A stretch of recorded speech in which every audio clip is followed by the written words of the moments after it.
Hello, good to see you again on the Peace, Knowledge, and Wisdom YouTube channel. Glad you're with us today. We have another fantastic show. As always, I just want to let you know that the purpose of our discussion is to uplift ideas, information, and viewpoints that promote peace, knowledge, and wisdom. The guests on our shows are free to state their viewpoints. However, they are not necessarily the viewpoints of myself, nor the Peace, Knowledge, and Wisdom channel.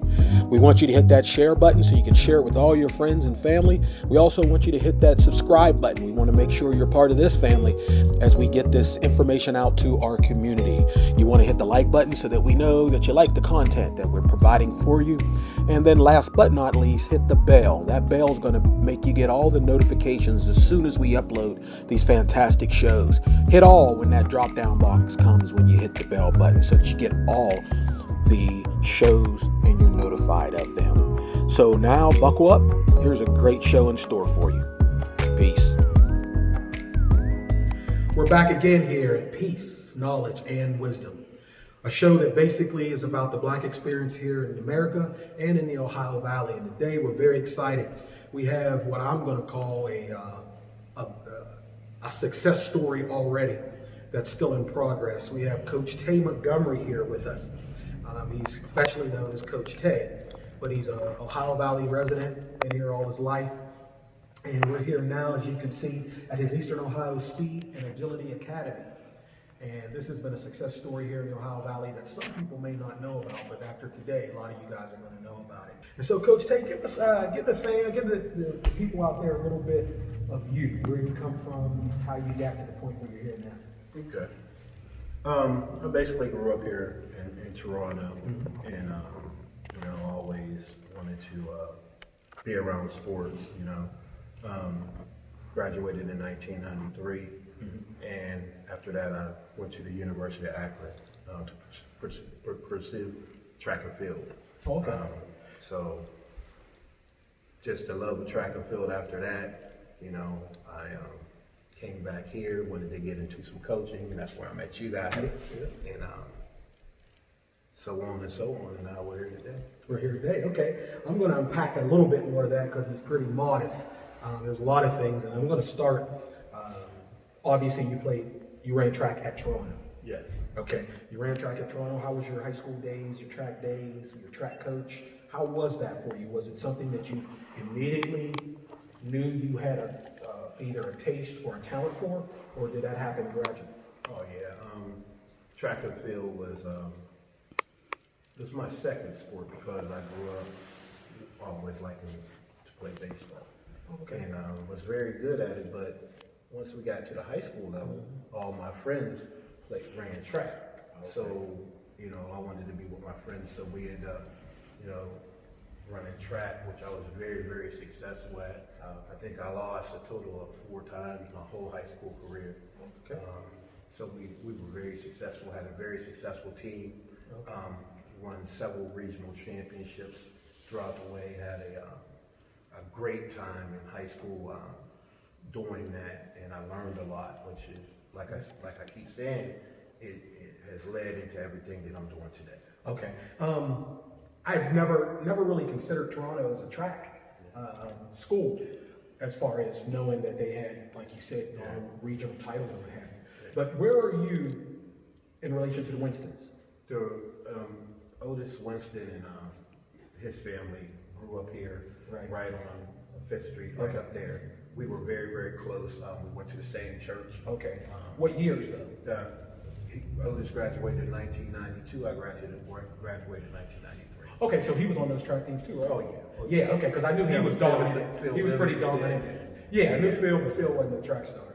Now I know he shot. He probably that shot. He threw that shot. Yeah, but I know Phil didn't run too fast. I could probably run Phil running. And so Phil, you better be tuning in so you can see that. But okay, because I knew Winston was a leaper, and so I figured he was long jumped, state champion, high jumper, state champion. So you was, I assume, the speedster. What did you run? I ran 200, 400, a little bit of the 100. Okay, so you sprinted. Yes. Okay. And I wanted to always run the races that everybody wanted to shy away from. Okay. So the 400 was my bread and butter because it took a tough athlete to run that. And I kind of mirrored a guy from Wellsville by the name of Buddha Wilson. Okay. And was great track runner. Another guy down in Caddis that I looked at. There was a lot of guys that were fast. Who was the guy at Caddis? David Brooks. Brooks, okay. David Brooks or West. Yes. Who was the fastest guy to come out of there? He won the state. What year? It would have been around Delver. No, it'll come to me. But anyway, but around that time, I know there were some other guys in the area. Herb Dorsey, I don't know. Herb Dorsey ran for Edison. Yeah, he ran for Edison. Because he was fast. And, yeah, Delvin something or I'm not familiar with him. from Caddis. There was a guy from Caddis. I can't remember the name. He was a speedster. But anyway, so that's your high school. You leave, you go to Akron, you come back here. Eventually, when I got you, you were coaching with Mingo or Weird? Mingo Chiefs. You were working with Mingo when I seen you. What's funny about it, I seen you coaching with the Mingo Chiefs. You were at the Mingo Chiefs. I had already left. Because I don't know if you knew, I don't think I told you, I was with Mingo. My son played for the Mingo Chiefs. I actually was a part of it. I was a vice president for a while. My son played there for 4 years. And that's the things came up to where I got the idea of the Tigers. And we must have played you guys after we were the Tigers. And let me just say this. When I seen you, I hated you. And I hated you because I felt that you were in the wrong place. You should have been with me. Yeah. And I was worried. I was worried that, there wasn't many coaches like you and other Steubenville coaches. And especially that had, what I'm going to say is, had everything. Meaning the intensity, the care for the kids, the understanding of the game, and the willing to put the sacrifice in. Yes. And I could see that in you and I asked people who you were, because I didn't know you. I think I knew the name, asked who you was, and I said, okay, yeah. And I think I went to see one of your games first. And that's how I seen you, or you guys played at the preview or something.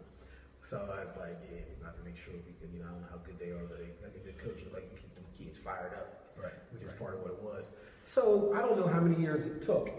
And I don't even really remember exactly how it came about that you came, unless you might want to say a little bit about that if you want to. But the point was, I'm thinking, get him away from where we're at. You know what I mean? So let's talk to him, you know what I mean? And I talked to you, and your intensity came out immediately. And we just love that. You know how we were, Melvin and all of us. So, the intensity is one of the things. Now, as being an AD, and then as an officer of the organization, you lose a little bit of intensity because you got to deal with your parents. That's right. You got to do the business part end of it. So you can't be as emotional, because when you coaching, you can be as emotional you want to, because you can go away. You ain't got to then talk to anybody. Right. Or the other team. You can hate the other team, but I got to go to the meeting, sit down and talk with these guys and get along. But anyway, to make a long story short, when we got you on the Tigers, it was at a perfect time, because we was at the Tigers for 15 years, and we had high intensity, and we were just in a projection of going up. Kids were getting better, we were getting better, we were understanding things, we were bringing things in, everything was good, and then we started to just kind of stay there. And then we lost some of our coaches that brought the intensity, that brought the fire. And when you came in at the perfect time. And so I was always proud of what I call my free agent signing of Coach Tay, because you fit in right away, and it wasn't like it was all no bumps or nothing, because sometimes I figured I had to calm you down, yes. Things like that. And a lot of times, what I liked about it was you always was respectful, but you stayed where you were at. Right. But you basically say, listen, I'm this way because of this, or I think this because of this. And a lot of times I couldn't. It wasn't the time where I tell you why I was telling you to do it. Right. Never thought you was necessarily wrong, but I can't. It's hard for me to be able to do some other things I'm doing with that. But that's neither here nor there. It was great coaching with you. And while we were at the Tigers, you said you want to start a camp, you want to start a team, a track team, you want to get these kids in track, you want to get them running. And it sounded good to me because it was about the kids. And so you was talking about doing stuff for our youth, and I knew we needed that kind of thing. And I'm like, yeah, I'm with you. But one of the things I didn't realize is that you truly had this in your mind, and you were already in mind in doing it. And me saying I'm with you, man, oh, if I can give you $1, I'll give you $1. Right. If you need me for 15 minutes, I can give you 15 minutes. And what you were saying is, let's build something. Let's build something. And since I didn't see that, I wasn't right there with you like I could have been, or at least give you, when you say let's do this, I probably should have been more in. But obviously I didn't need to be. Obviously I didn't need to be. So you coach for the Tigers. You don't have to go over that time, but if you'd like to, you can. Yes. But then pick right up the last year you left the Tigers. I know you went and coached with Steubenville High School, coached football. Right. Pick up there a little bit with your story there. Well, I think when I came from Mingo to the Steubenville Tigers, it was a collaboration that both I feel like I needed myself, and I feel like the organization needed. We clicked right away. I just understood that we had a different type of children that we were coaching. That's good. And they needed the strong black males who we were. So sometimes the way that I came across was fueling in some of those kids because these were the same things that they seen at home, just in another manner. So they didn't respond well to just basic X and O's. Sometimes it was get a little bit in your face, grab you up, tell you I'm proud of you. Yeah. Those were the type of things. And a lot of times I just coached on pure emotion. Yeah. And how I felt and the things that I believed in, which I will always tell anybody this at every level. I've been able to tell kids to walk through the wall, and they've been able to do it for the simple fact they believed in what I told them to do, because they knew that I cared about them. Exactly. And that's all it was about. And when I came to you guys, one of the most important things is I seen the same thing. I seen how much you cared and you loved about the kids. I seen your wives and your family members coming in, helping, bringing something together that everybody was appreciating. Yeah. And it was very important to me because I had brought my son along.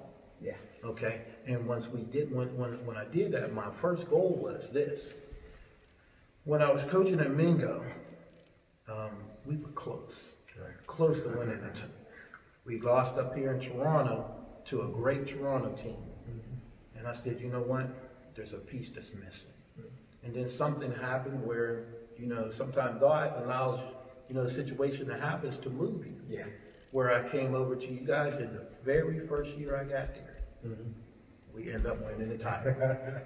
And not only did we win it that year, we went back to back, and then we won it the third year. Exactly. So, we three-peated, and I think not only that then that we had other people not liking us very much. Oh, for sure. And what's funny about that is, which I'm sure you talked about it, I may even said something to you, that same team. It was the same team that won the state championship. And the most important thing about that is the relationship I had with those kids. When you won the state title, I looked at everybody and said, this ain't brand new to me. Yeah, we've been doing this for years. It's new to you, but I looked in the eye of those same kids, okay, that we had at the Tigers, the same ones, or the same team that won in 2017, that could have won in 2016, and should have run in 15. Exactly. And that's neither here nor there, but we had the relationship with those kids. The good thing is again, don't get me wrong, especially being at Big Red, we know that at somewhere along the way it became state title or bust. Yes. But I'm sure you as a coach and Reno and the staff knows that all those years, those kids still won because they were the type of kid that had the ability to be there. Yeah. They had a champion mentality. Yes. And like you said, to some extent, you could look at it and be proud and know this is, the hammer and the nails was started with these kids 7 years ago. Right. This was built not just in a day or a year. This has been building, like you said. And we knew when we had those kids in July that these were special kids. And we knew we pushed them. I remember you pushing Johnny Agreston. I remember how you pushed him. And you pushed Jonathan. I don't know why you was pushing Jonathan, because he didn't need pushed. But Jonathan and of course Jay Sean. He's just the energizer buddy. I've never seen nobody like Jay Sean ever. There's never been a kid. My favorite Tiger of all time, I shouldn't say this, but I do anytime, always, is Najee Murray. Yes. But even as Najee Murray being my favorite Tiger player ever, I love all those kids. But I say that about Najee because if I try to, get a fight going with Michael J, because he'll come back with this kid, or he'll come back with that kid. And I'm like, hey, they're all my kids. That's right. I don't care what nobody say. You can have 5, 6, 7 kids. You got a favorite. That's right. That's right. You may not let nobody know, but you got a favorite. Yes. But anyway, like Jay Sean, I never seen a kid that had that type of drive, that type of consistent drive. I used to tell Jesse, I used to say, well, you feed him. He was never ever, you remember this, he never came in second. Never He was first. He was in first from coming from the fence to the field to start practice. He was first in every single, whether it was shuffling, whether it was it wouldn't matter, whatever it was, sprinting, jogging, he was first. And he just never quit. And my point in saying that is I think all those kids, that team, whatever they needed, they had a kid that provided that. Right. Whether it was a stud, whether it was a kid that just do their job like Jonathan. Jonathan was just always where he was supposed to be, when he was supposed to be there, playing the level he's supposed to be playing at. And Johnny was a stud, especially when Pee Wee, he was a little bit bigger, but when we needed that stud, he was that stud. And there's a lot of other guys, Chris Elliott. And, we needed blocking. We always had trouble finding linemen. That's right. Especially at that level. At that level. Everybody wants to run the ball. Everybody wants to be the quarterback. So let's not stay too long into the Tigers. You can say something if you want to. But what I want to know is once you got to Big Red and while you were doing Big Red, you were building something. Yes. What were you building and how did that start? Once I got to Big Red, I basically came in as I was a speed and agility coach basically for the whole school. Right. So, I would go from one team to the next team and do little stuff within the school. Just basically trying to build my brand and also trying to be actually the speed agility coordinator, a solid that was at that school. Right. And when I start coaching football, I start, giving Coach Reno a little bit, different ideas. Maybe we should do this. And he was very, very receptive to it. Right. We had the fastest offensive lineman in the state. Okay? Anybody can have fast backs. Anybody can have, fast skill guys. Right. But I'll tell anybody about the 2017 team. Our offensive defensive linemen were the difference. Yes, they were the sure. ones that was moving down the field, continue to make their blocks. 4 to 6 seconds, like you'll hear Coach Reno say all the time. Yeah. We were shutting that thing down 2 to 3 seconds. The play was over. It wasn't even getting to the linebackers. Exactly. So and we could see that up in the stands. Arguably, that was the best offensive line they ever had. I don't think there was one of those linemen that was one of the top 10 ever at Big Red. But I think them as a team was the best ever. Again, the 99 team would probably argue that he was team he had Big Jones and them guys. 86 with Teddy Gorman and them guys. They had an awesome line. And, the team with I forget the huge guy, Cocos. They'll talk about that, but again, the proof could be in the pudding. Watch the tape. But like you said, they were fast, and so they were that fast. Part of that was due to we went 3 days a week. Okay, and we talk about muscle memory. We went 3 days a week, all year long, and muscle memory kicked in with those kids right away. And they just believed in what we were doing, so we made their agility and their quickness a lot more, much better.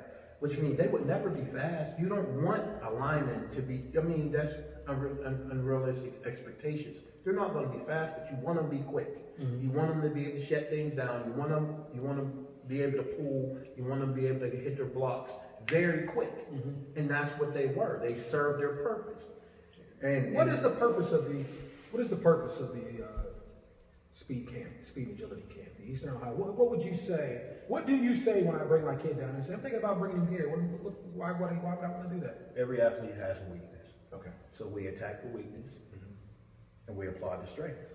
Okay. We put them together to make the complete athlete. Okay. So just like you, just like myself, everybody has something that they would like to improve about themselves. Okay. We have a mirror image, it's sitting right down there. Okay. We bring every athlete in, look in the mirror, tell me one thing you don't like about yourself. They tell me, let's fix it. Okay. And we go from there. And we start to find out the things, maybe an athlete doesn't move so well. Maybe they're a little slower with the reaction time. We want to attack that first. And then, hey, you're strong. Right. Let's do some of this stuff. Let's put it all together and make the complete total athlete. That's why we just put a huge weight room over there to make sure that we're not just training in speed, agility, and quickness.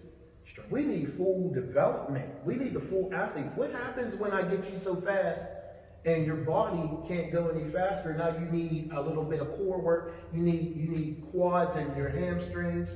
We had to go out and get that type of stuff to make sure we was built the full athlete. Okay. How many, when you started this, is this where you started doing it at, or was it? No. Where'd you I start? always call it out the back of my trunk.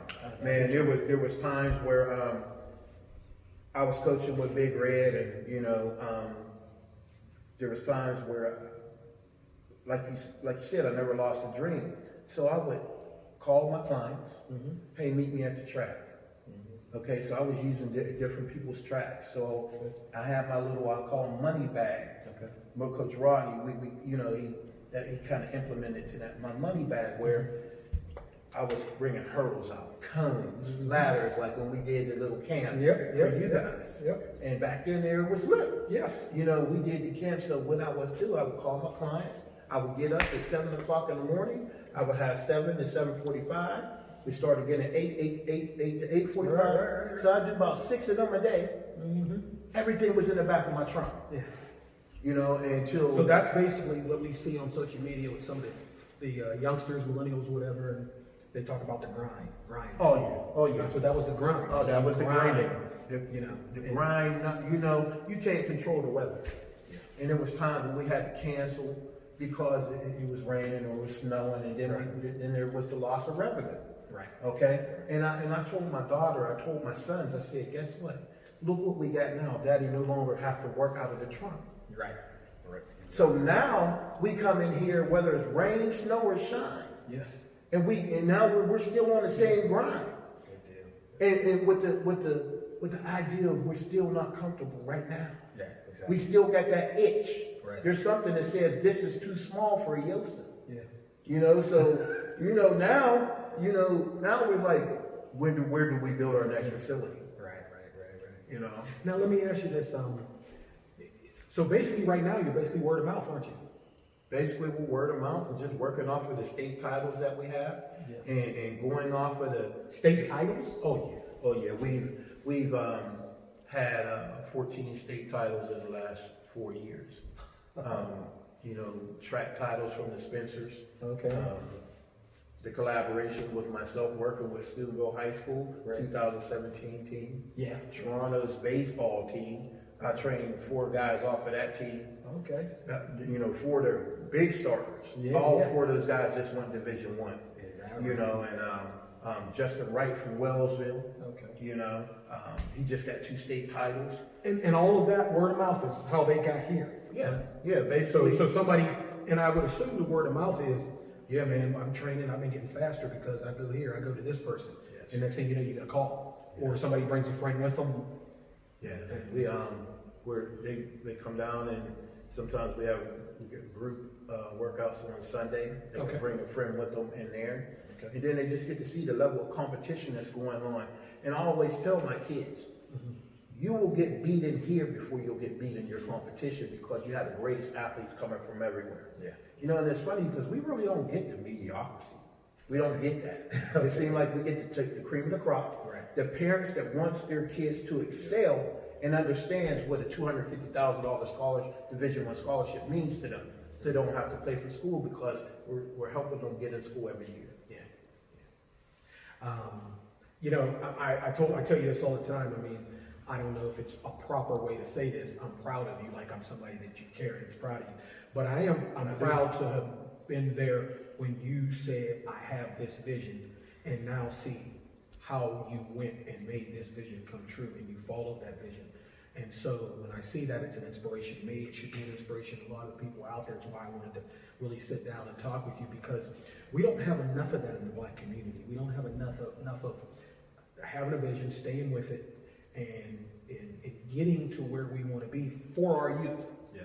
And as you said before, at the Tigers, one of the things that we started, the reason I chose the guys that I chose was we wanted to be leaders in the community. We wanted to serve the youth. Mm-hmm. And Steubenville Community Inc. always said that if you serve, you become a leader. And there's no better way to serve youth than through coaching and mentorship. And then we had our, when we first started with Steubenville Tigers, we had our study time program, right, through books, through education. And my goal that I'm still working on, my vision has always been from when I started with Steubenville Tigers, is to get kids as a classroom better. Train them up academy. Train them up academy. I remember that. Okay.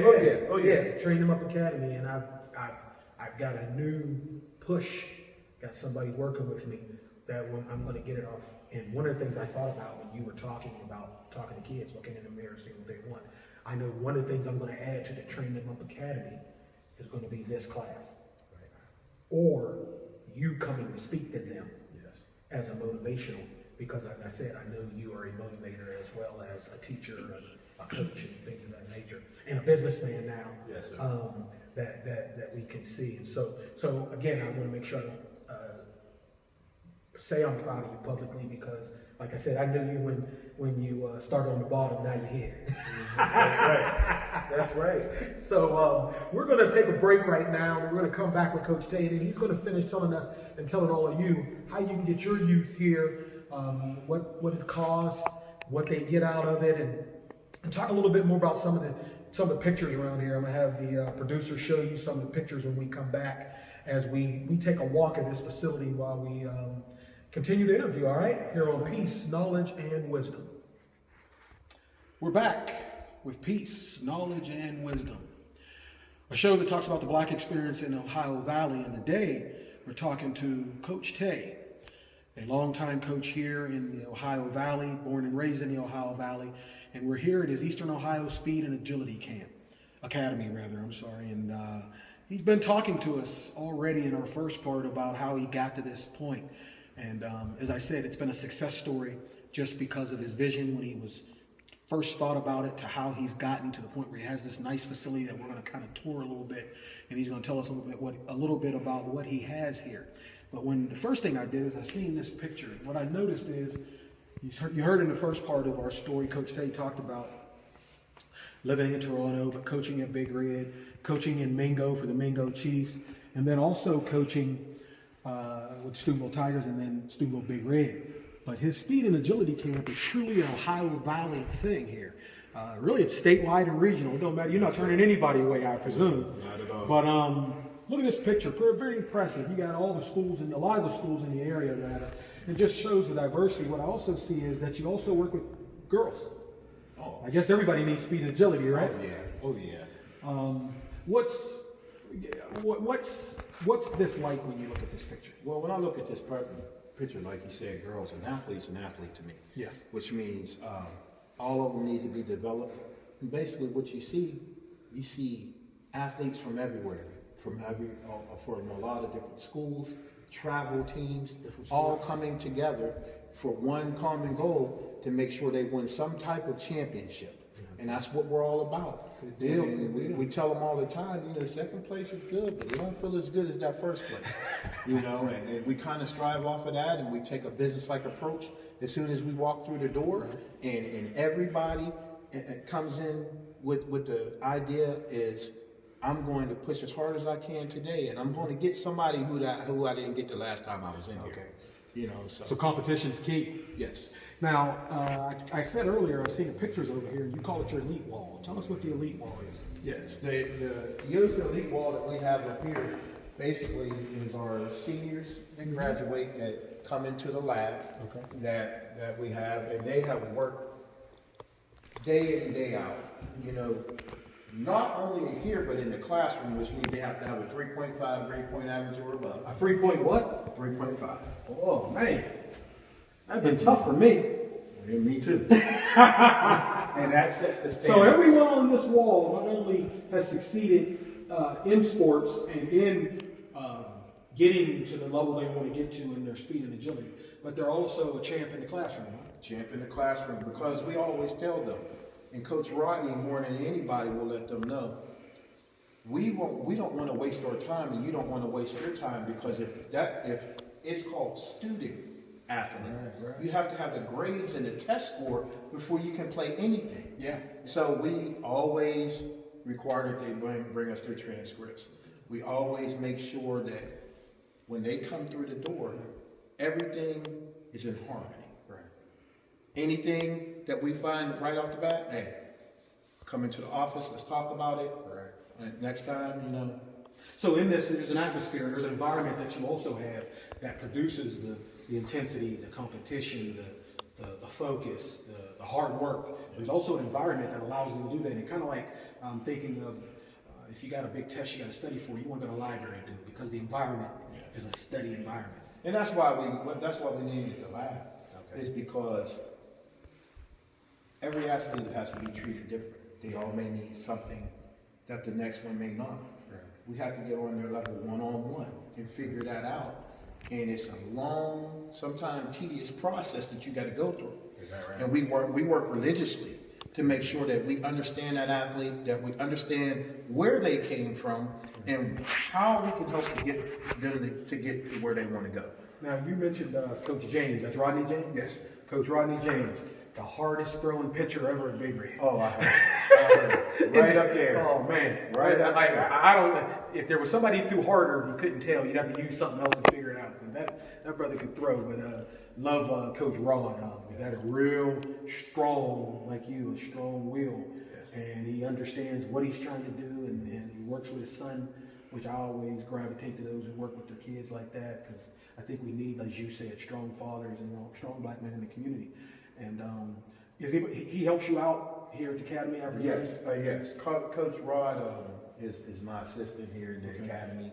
A lot of things. There's two people that this couldn't have been possible without.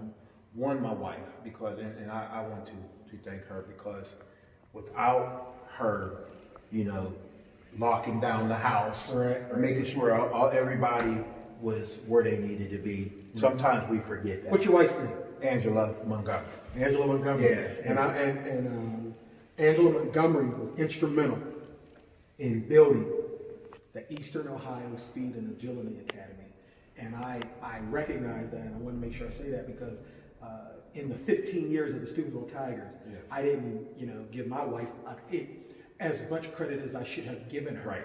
And I think what happened can happen in that is that you don't really look for any accolades or anything. Right. So you're not really looking to give any out. Right. At least that's how I was. Yeah. And so what happened is that you find yourself in a situation, a banquet or something, and you're thanking people, and your wife is always there for you. You don't really think to see somebody. Yes. But I learned through my wife that, hey, you need to, you ain't alone here. Right, and sometimes we forget that, all the long nights that I spend here, and she's at home with the kids. Yeah. She's at home doing the thing, holding all the glue together. Yes. So like you said, sometimes we're saying, hey, I did this. Well, you did not do it by yourself. Yes. And a lot of people see Coach Tay on the forefront, but they need to always understand that my wife is right beside me, Yes. and she keeps me in check. Exactly. And she holds me accountable to a lot of things. Right. And she's the main reason why we were able to build that addition over there, because she loves to work out. And it was just a great thing that we were able to do. Another great mind, hey, pushing me, telling me, hey, you might need this, that, and the other.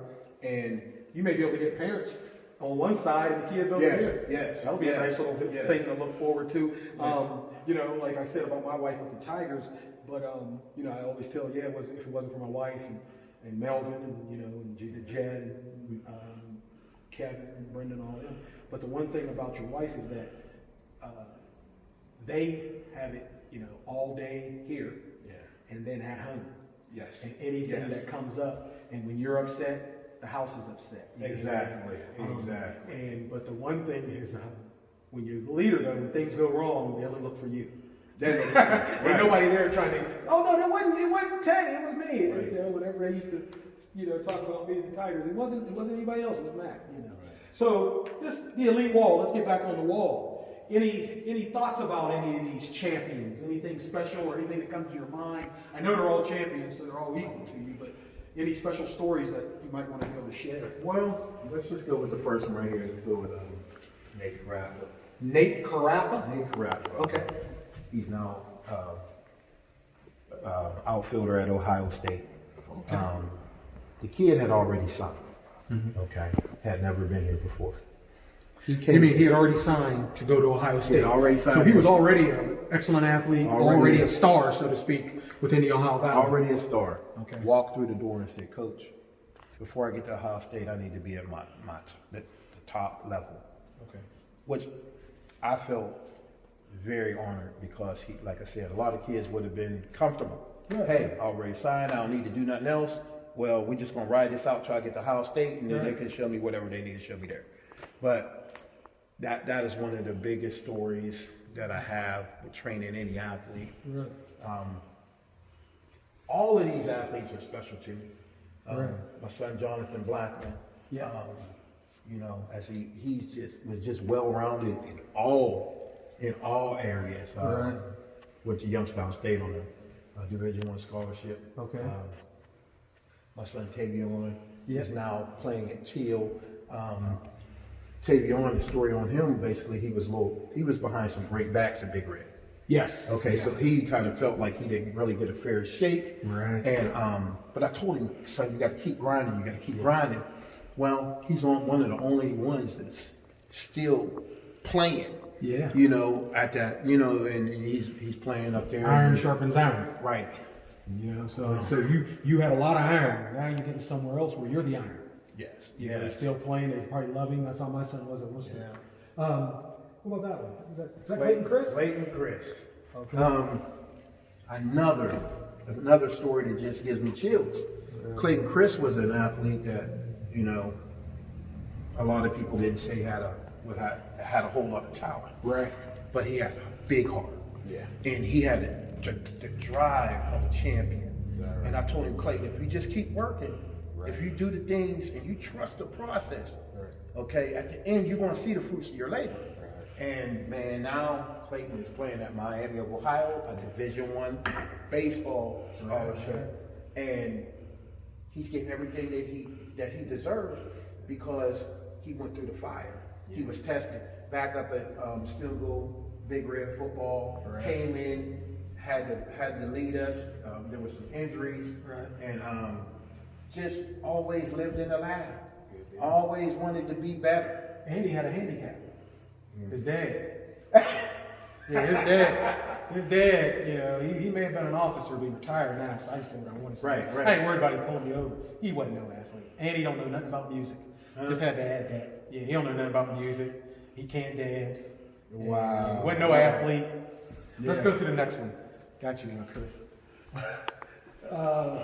Who you got here? I know that's Miss Hubbard, right? Jalea Hubbard, oh my God, one of the best athletes I've ever trained. Just is that right? Athleticism. She's the twin of Jay Sean. Is that right? That's self-explanatory.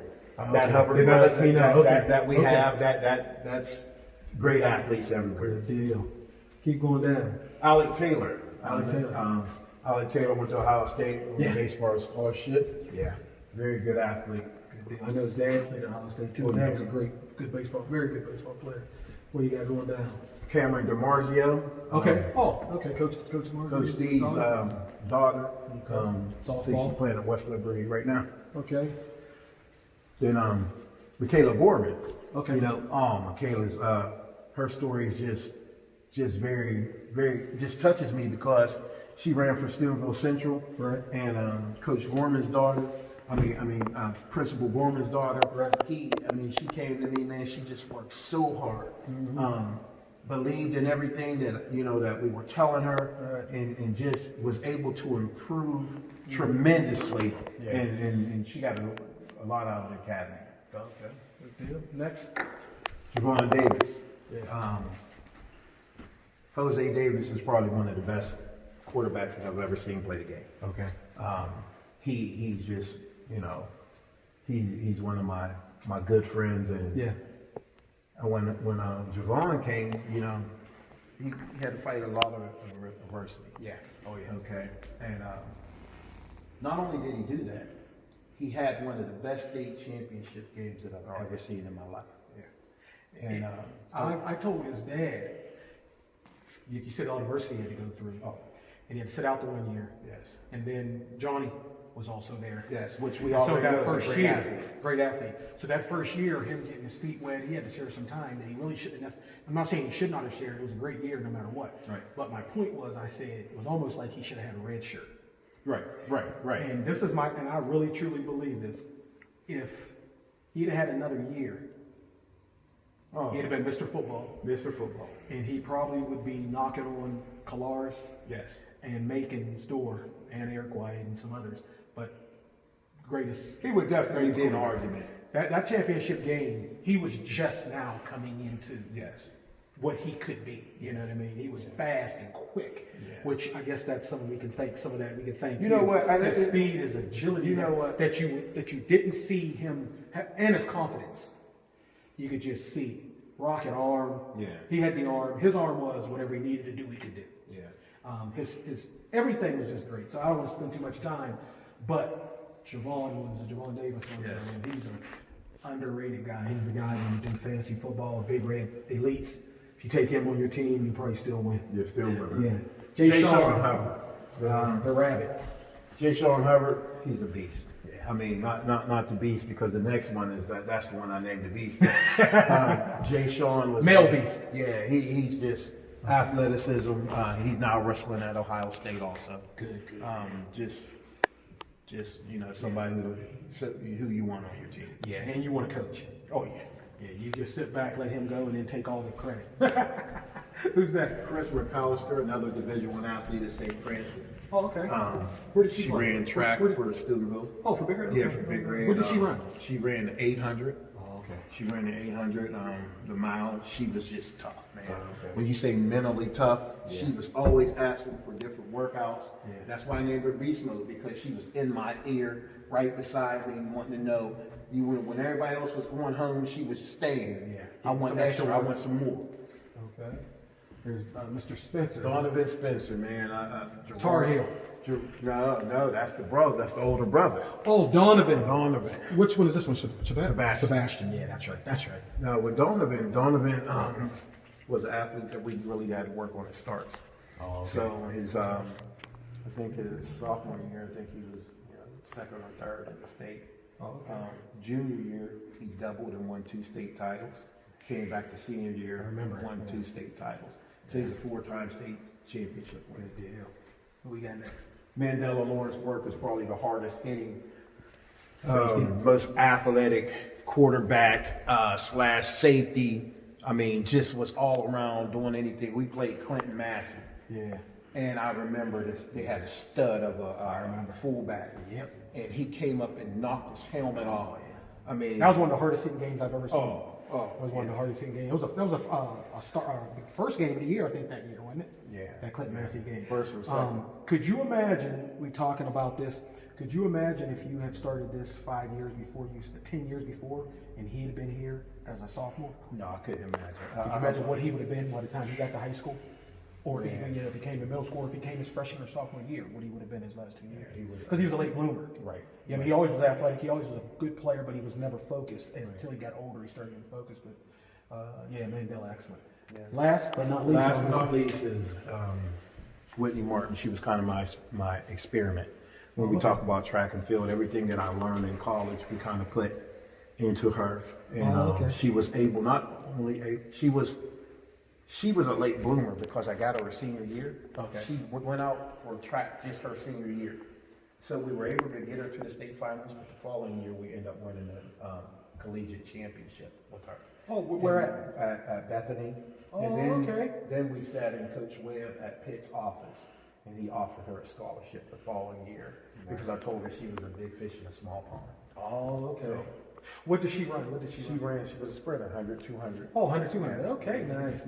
Yeah. So the wall is packed with good, not not only good athletes, but good kids. Oh, yeah. I know about 5 of them, and I know about 6 or 7 of them, not about 6 or 7.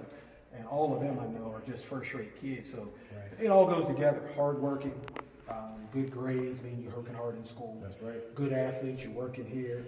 And some of them could be considered overachievers.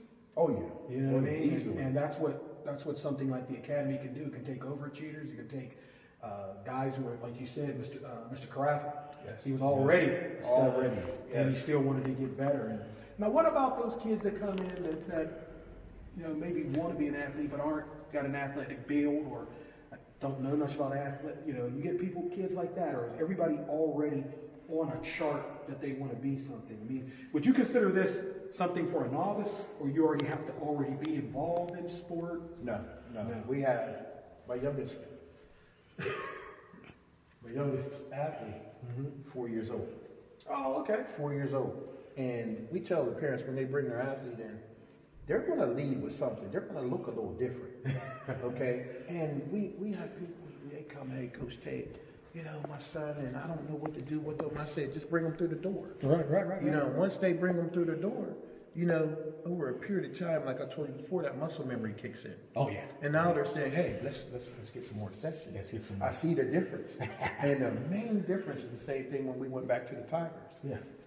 It's about making them believe in themselves. It's the confidence factor. Oh, yeah. And once you do that, I don't care if you're man, woman, or child, Yes. you're going to have a different look. You're going to have a different different way that you see things. Yeah. And when the kid starts to believe in themselves, next thing you know, they start flourishing. They start going from being a kid that's always standing in the back. Now they want to be in the middle into the fighting in the front. Now the sky's the limit. That's Okay, Coach, let me know, when somebody walks in the door, what happens? What do they need to do to get signed up, so to speak? Basically, they just generally fill out our application with our waiver form, stating that they want their kid to be a part of our academy. And, we start on that day. We do an assessment on them, basically giving them a grade of their strengths and weaknesses. Okay. And then from there, setting up a group of 5, 10, or 15 sessions. Oh, okay. Sitting down with the parents, finding out in the athlete, finding out some personal goals. Okay. Just trying to learn something about the athlete. And then the following week, we go to work. Okay. And so it's set up by, you said 5, 10, or 15 sessions? Yes. Okay, and how much of those cost? Is that something you want to let everybody know? Yeah, the package of 5 is $250. Okay. Our general cost is $50 per session, a Okay. 45-minute session. Then on 10, we give a discount, so you get 1 free. Okay. And if you buy a 15 session package, you get 2 free. Okay. So it's $100 off. Okay, nice. So basically you come down, you sign up for 10 sessions, you get 45 minutes. Now, do you have group sessions? Do you have private sessions Yes. too? On Sunday, we run 2 different sessions. We run our junior academy and we run our senior academy. Okay. And that's $60 per month. But if you get one of our packages, no matter which one you get, you come to Sunday, our Sunday trainings for free. Oh, that's nice. Okay. So with any package, you get Sundays for free. Yes. And that's basically an extra session. Yes, because what happens is Monday through Thursday, Monday through Friday, when you're in here with me, it's a one-on-one, so we're working on basically the things that you need. On Sunday, it gives you a chance to showcase your talents among the greats, other greats in it. So how long were you here? On Sundays, I'm here from 7 a.m. close to 9 p.m. at night. Okay, so all your sessions are scheduled times. Yes. And it's only one at a time or two at a time? One at a time. Okay. We do one at a time and Nice. 45-minute sessions. So this is one-on-one training. Yes. That's nice. Yes. That's nice. But on Sundays it's group. Yes. Okay, so how many different sessions on Sunday, depending on how many people you got? We have our one-on-one or private sessions in the morning. Okay. And then I take a small break and then we come back in the afternoon and do our group training, which we might have, sometimes we might have 15 to 35 kids in a session. Okay, I see. Oh, Yeah. man. Okay, that's nice. So what is it, this is year round? Yeah, we never stop. Year round, it's always at this facility? Yes. Okay, that's nice. That's a good thing. So, you've heard Coach Tay.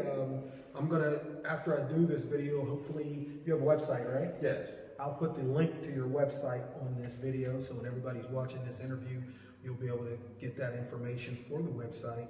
I want to thank you, man. I want to thank you for what you're doing for our community. I want to thank you for spending the time with me. I'm honored that you allowed me to come into the lab. Yes, the lab. The lab, and I'm going to come back, hopefully, if you'll have me, and just see where you're at. You may have some things you want to add, or some stories you want to let everybody know. But this is just a wonderful thing. Like I said, I'm proud because I remember when you first said you wanted to do it, and you did exactly what you said you wanted to do. It's a good thing. Good thing. Thank you, man. I appreciate you having me on. Good thing. And so I want to thank all you guys for joining us again. It was, like I said, it was an honor seeing all the athletes from the Ohio Valley, and they've been successful coming through the lab here at the Eastern Ohio Speed and Agility Academy. I'm here with Coach Tay. Again, make sure you hit the subscribe button, hit the bell so that you're notified when these videos come out. You want to hit the like button, and then share this with everybody that you know so that they can also see what Coach Tay and the Eastern Ohio Agility and Speed Academy is doing. So, peace.